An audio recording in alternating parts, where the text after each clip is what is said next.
terdapat 3.800.000 sekian data NIK dan KPN penerima bansos yang tidak valid. Kemudian terdapat 41.985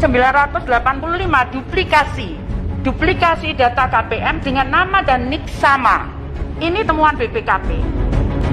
Temuan BPK, terdapat data NIK tidak valid sebanyak 10.900.000 sekian.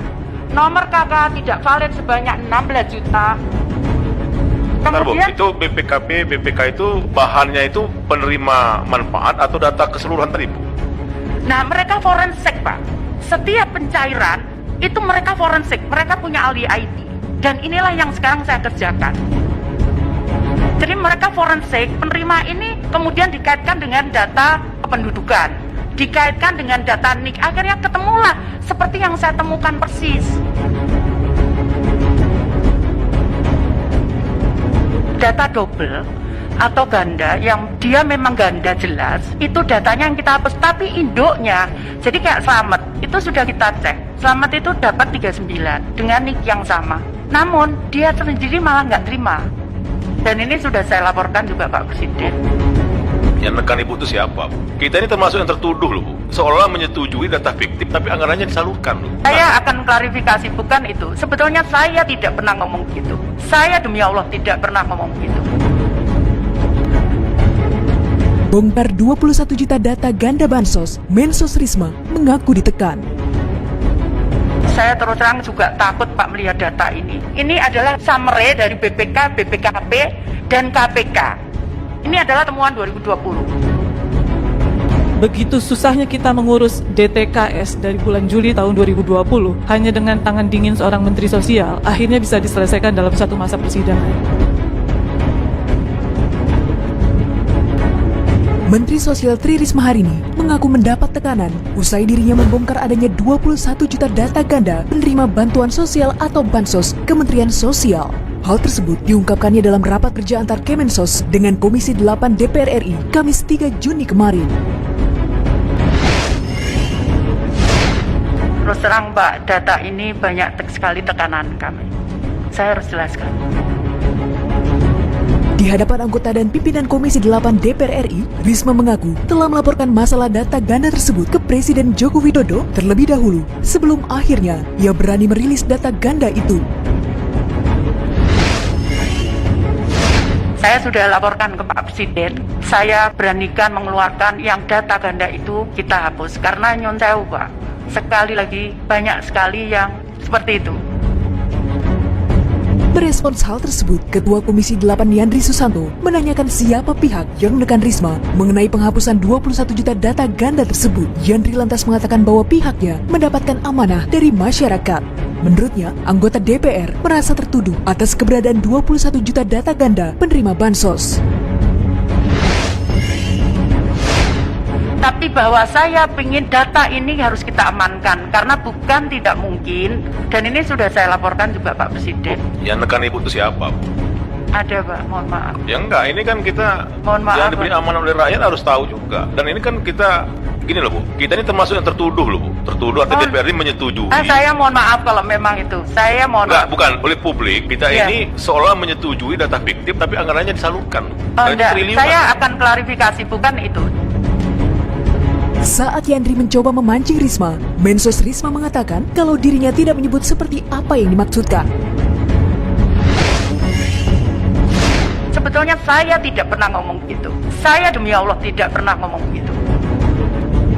Dari kalimat tersebut saja kita dapat simpulkan bahwasanya Risma ini memberikan pesan kuat kepada orang atau pihak-pihak yang menekannya jika cyber yang dia terima sudah berada di tangan Presiden. Nah, sekarang bola liar berada di tangan Presiden Jokowi. Apakah orang yang menekan itu masih dalam bentuk semacam ancaman atau suruhan masih misterius bagi publik. Risma adalah tipikal pejabat yang bekerja lurus apa adanya. Makanya tidak mengherankan jika yang bersangkutan sejak awal memimpin Kemensos banyak yang tidak senang. Dia jelas bukan jenis pemimpin yang bisa diajak kompromi untuk hal-hal yang menyeleweng dari aturan. Sebelumnya, diketahui pada bulan April lalu, Kementerian Sosial memperbarui data terpadu kesejahteraan sosial atau DTKS untuk memastikan seluruh data memiliki identitas tunggal. Dalam proses itu, sekitar 21 juta data ganda penerima bansos dihapus. kita melakukan pengontrolan data sehingga hampir kurang lebih 21.156 data yang kita tidurkan. Risma mengaku telah berkoordinasi dengan lembaga terkait seperti BPK, BPKP, KPK, Kejaksaan Agung, hingga kepolisian dalam menghapus jutaan data ganda tersebut. Jadi kami kemarin sudah komunikasi dengan BPK, BPKP, KPK, Kejaksaan Agung, dan kepolisian. Kami menidurkan data 21.156. Kemudian terjadi beberapa kekurangan data yang saat ini secara terus-menerus itu kita minta dari daerah. Jadi kita buka usulan dari daerah untuk usulan baru.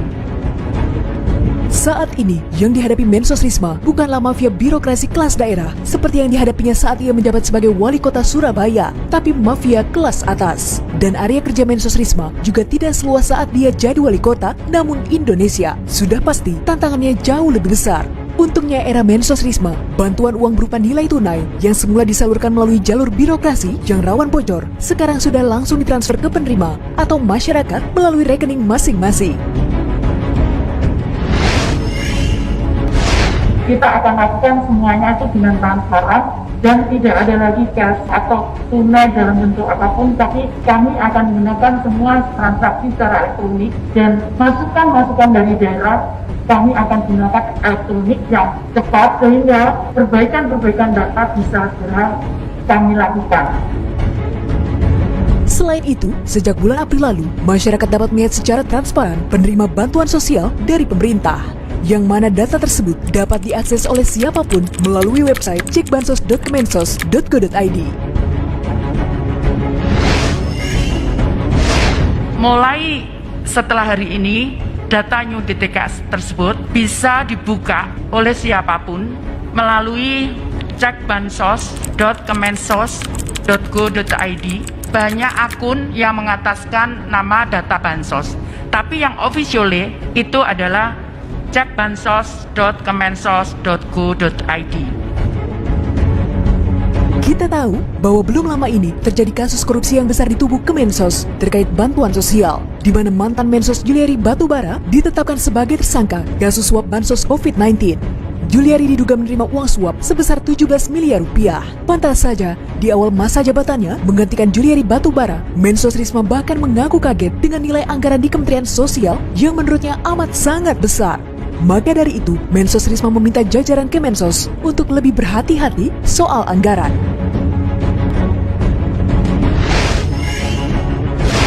Yang aku kaget itu duitnya banyak sekali. Banyak sekali. Aduh, Pak, 1,3 triliun. Iya, Bu. Masya Allah. Saya bilang, Pak, saya ngomong sama kepala pusdadingnya, Pak, ini duit bukan gede, gede. Saya bilang gitu. Kita harus hati-hati, Pak. Saya bilang gitu. Tapi kalau kita bisa hemat, kita harus hemat supaya kita bisa uangnya itu kita bisa gunakan untuk bantu orang lain. Terobosan buatan Mensos Risma dapat dikatakan cukup baik, namun tetap saja ia dan jajarannya harus bekerja ekstra menyelesaikan banyak PR lama. Dan semoga dengan rencana-rencana baru ini, tujuan yang hendak disasar oleh Kemensos dapat tercapai dan bantuan dapat dimanfaatkan oleh masyarakat dengan baik. Memang berat, saya tahu itu tidak mudah, tapi kan harus saya lakukan karena ini ngelola uang amanah rakyat luar biasa besarnya.